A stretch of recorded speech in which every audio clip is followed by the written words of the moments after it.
देवराज इंद्र से देवताओं ने और दैत्यों ने वृषपर्वा से कहा, ओके।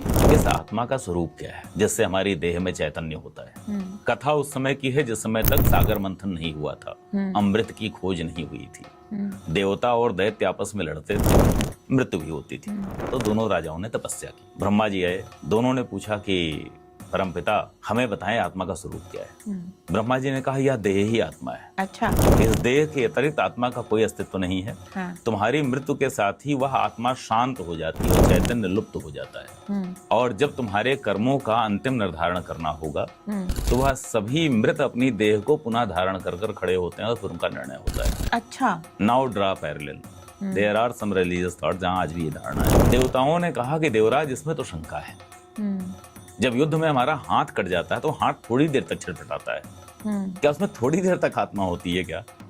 और शेष देह की आत्मा दो भागों में कट जाती है, ये कैसे हो सकता है?